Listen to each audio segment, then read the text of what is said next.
Deborah Ramirez was a freshman at Yale. She says she was at a dorm party and this happened. Quote, Brett was laughing. I can still see his face and his hips coming forward like when you pull up your pants. I'm confident about the pants coming up and I'm confident about Brett being there.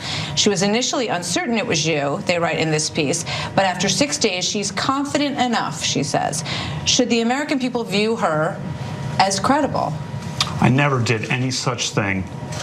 Never did any such thing. The other people alleged to be there don't recall any such thing. If such a thing had happened, it would have been the talk of campus.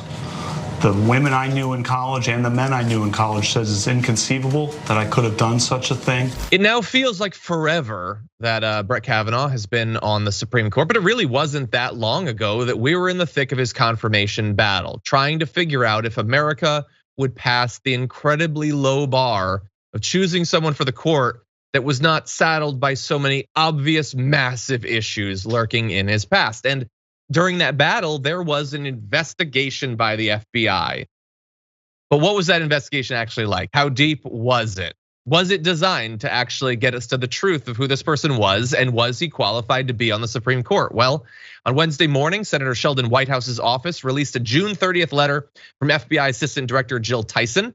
As a result of this release, we've learned that the FBI's supplemental investigation happened at the direction of the White House, that the most relevant of the 4,500 tips the agency received were referred back to White House lawyers in the Trump administration, and that in the days of the follow-up investigation, 10 people were interviewed. It doesn't say this, but other reporting has confirmed that neither Christine Blasey Ford nor Kavanaugh were among those 10 people. And I'm not super obsessed with like true crime podcasts, and I've watched a little bit of like Mare of Easttown. So I'm not an expert on the procedure, but I think the core people are supposed to be talked to at some point.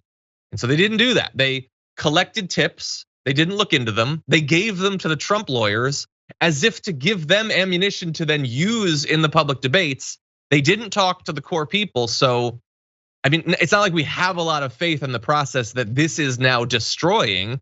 But how could one have any faith that they discovered what might actually be lurking out there when they so clearly didn't care about the details? And one could say that at the very least, a guy that's going to be adjudicating the most important issues of our country lying to our faces about it is also a major cause for concern. And I was watching that happen in real time, assuming that's a great point. That's deep. I think that's a better point than anyone. So yeah, the fact that he's lying at the time.